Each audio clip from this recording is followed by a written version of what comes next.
Chers déconfinés, bonjour et bienvenue dans cette première capsule de Un mouvement, trois romans. Alors, qu'est-ce que c'est? C'est tout à fait simple. Ça va consister à vous expliquer à travers trois romans, un mouvement ou un genre littéraire, le plus succinctement possible, à travers trois romans que j'ai choisis. Donc le but est de vous faire découvrir peut-être des choses que vous ne connaissez pas, ou si vous connaissez déjà le sujet, de vous permettre d'initier d'autres personnes à ces styles. Le premier genre qu'on va étudier aujourd'hui, qu'on va découvrir aujourd'hui, c'est le roman noir. Alors, je parle bien du roman noir américain et pas du roman noir gothique anglais qui, lui, est beaucoup plus proche du fantastique et qui date du début du 19e siècle. Par exemple, avec le Château d'Otrante. Il ne s'agit pas du tout de ça, mais véritablement d'un sous-genre du roman policier. Alors, ce sous-genre est né dans les années 20 en pleine dépression aux États-Unis.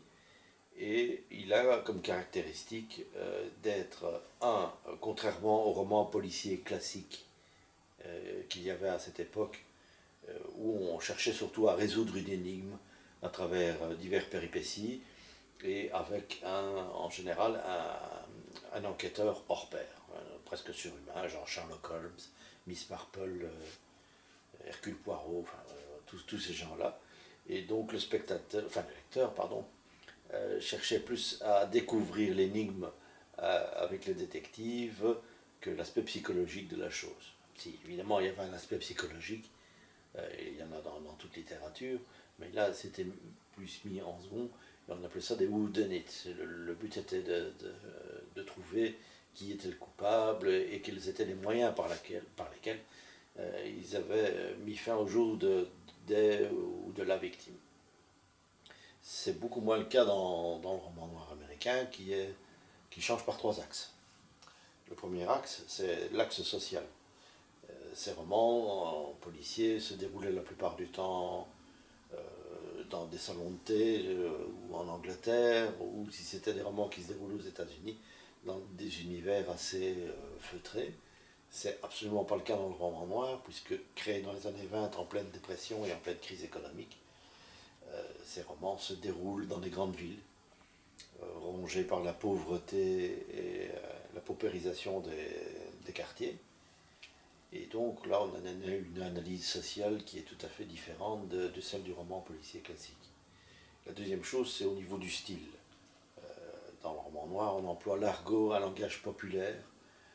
On emploie par moments un langage grossier, ou voire même ordurier, ce qui est tout à fait inconcevable dans le roman policier classique. Vous ne trouvez pas ça chez Agatha Christie et chez ses autres suiveurs de l'époque.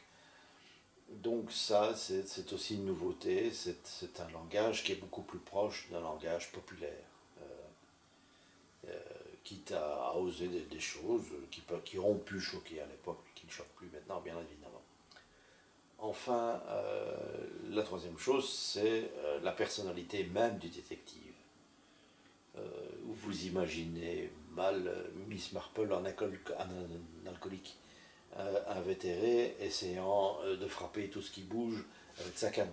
Enfin, ça aurait pu noter, mais bon, ce n'est pas vraiment le cas. Ici, le héros principal est un détective privé, pour commencer, généralement alcoolique, cynique, misogyne, violent, et dont l'attrait principal est l'argent. Donc ils mènent leurs enquêtes pour l'argent et plus pour établir une certaine moralité ou pour aider la veuve et l'orphelin, puisqu'ils sont engagés en général par des gens riches pour qui ils n'ont qu'un mépris absolu dans ce type de roman-là. Donc on va voir un peu, à travers trois romans et trois écrivains, ce qu'on peut découvrir dans ce style de littérature. Alors le premier, c'est un roman de Jim Thompson, je vous le tiens bien, qui s'appelle 1275 âmes. Dans la version originale, il y en a 1280. Il y a des experts qui cherchent encore à savoir pourquoi il y a 5 morts de moins. Donc c'est une enquête qu'on peut toujours prendre. Et qui a été adaptée au cinéma dans les années 80 par Bertrand Tavernier sous le titre de Coup de torchon. Il a transposé l'action en Afrique.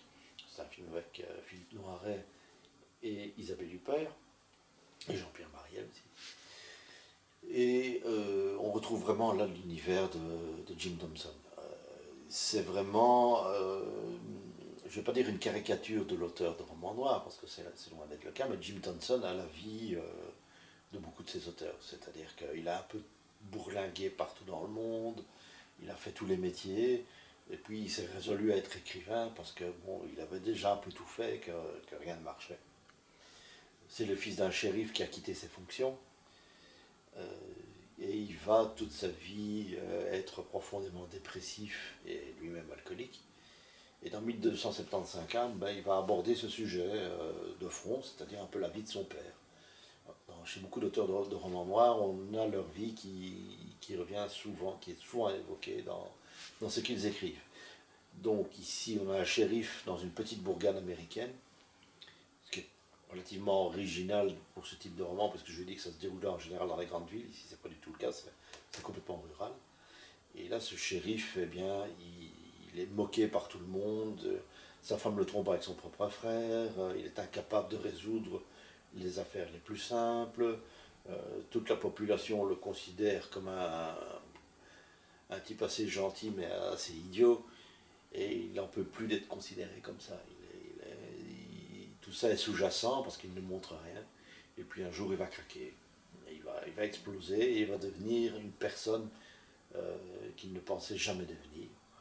Et ça m'a fait fort penser à une série qui s'appelle Fargo, qui est inspirée du film des frères Cohen, surtout la première saison. Si vous n'avez pas vu, je vous recommande vraiment les 3 saisons actuelles de Fargo, parce qu'il y a beaucoup de thèmes du roman noir là-dedans, c'est-à-dire la transformation de quelqu'un apparemment relativement inoffensif en quelqu'un d'extrêmement dangereux.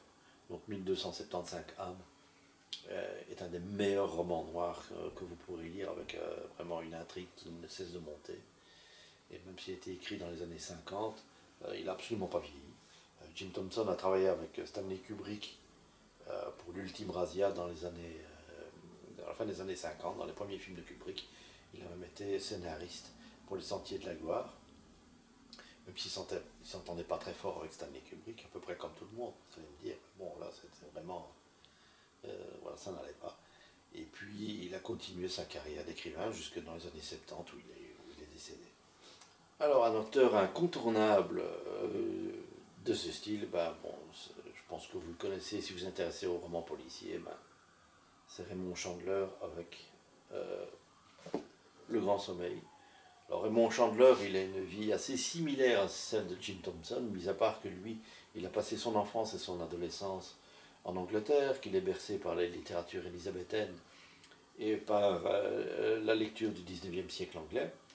Donc c'est quelqu'un, disons, peut-être de plus cultivé, et qui, quand il va revenir aux États-Unis, va faire aussi tous les boulots possibles et inimaginables, jusqu'à devenir romancier, parce que bon, il ne sait pas faire autre chose, si je puis dire.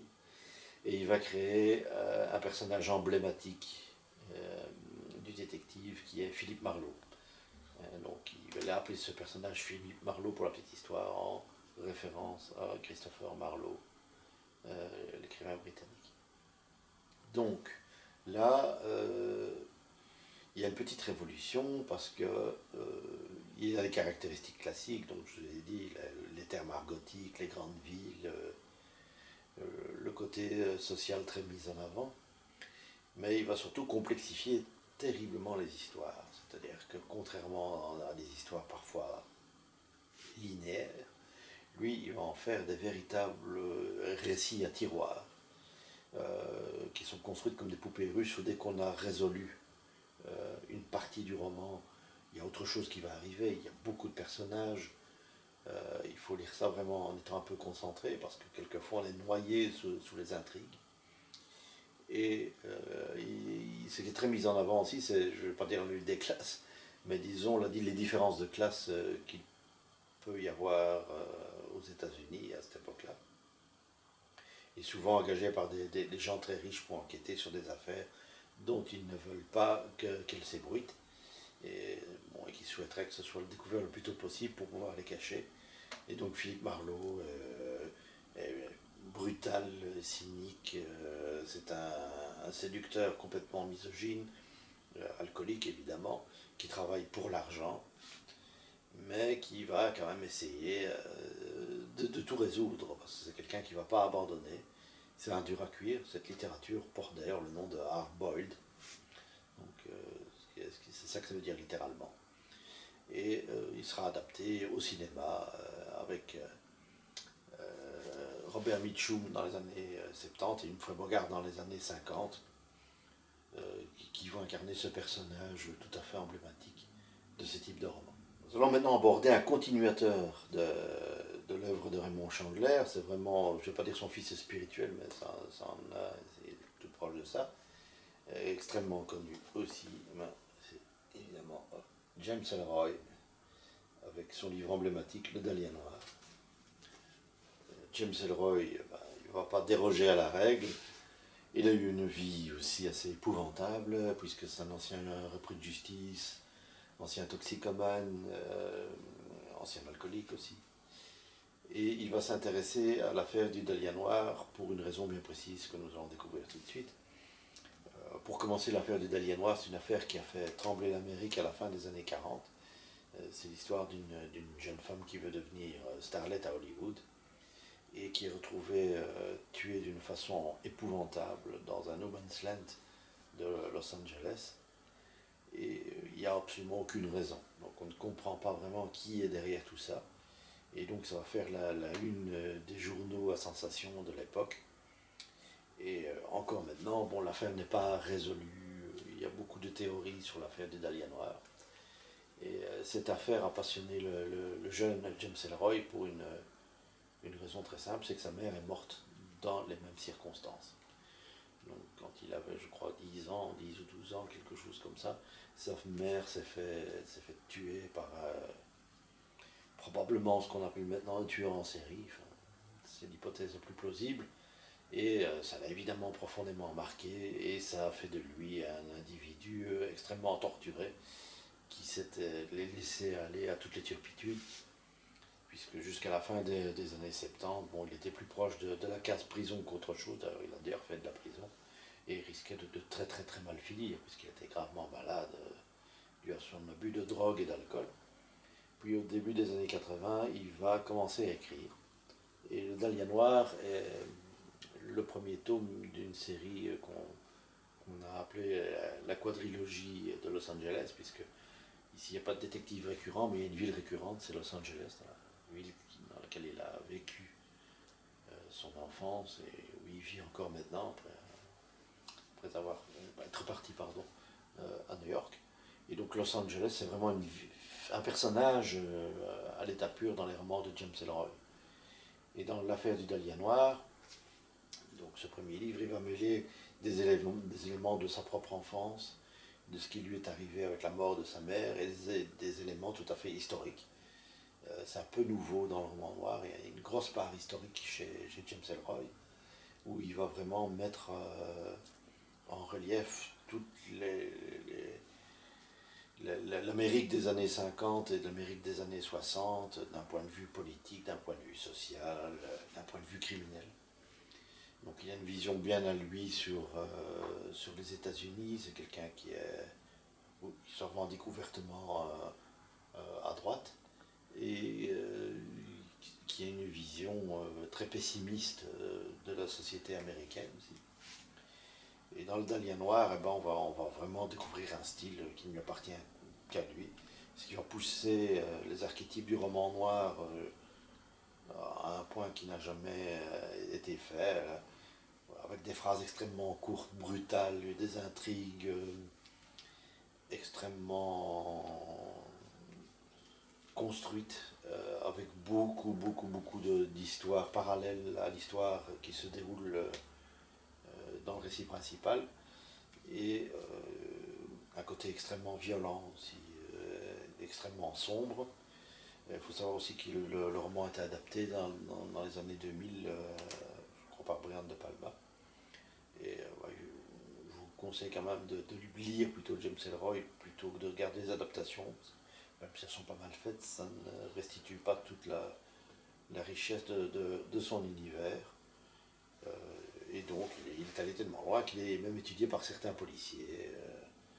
Il a écrit un livre qui s'appelle Le tueur sur la route, Un tueur sur la route, qui est tellement bien fait dans l'analyse d'un tueur en série que voilà, il peut servir de cas d'école. Donc James Ellroy qui est toujours vivant et qui continue à écrire. Si vous voulez le découvrir, bon, il faut vraiment commencer, je trouve, par le Dahlia Noir et par le Quatuor de Los Angeles. Ben, je vous remercie de votre attention et je vous donne rendez-vous à une prochaine capsule d'un mouvement 3 romans assez récent. Ça va être dans les jours qui suivent, voire peut-être dans 1 ou 2 semaines, où nous allons aborder quelque chose de tout à fait différent. Je compte aborder l'Oulipo, qui est un mouvement de littérature qui a ses origines en France, qui n'a rien à voir avec ce dont je vous parlais, qui est très intéressant aussi. Tous ces livres sont disponibles à la bibliothèque, évidemment, où nous avons un fond sous le roman noir qui est très fourni. Je vous souhaite une bonne journée ou une bonne soirée, c'est selon.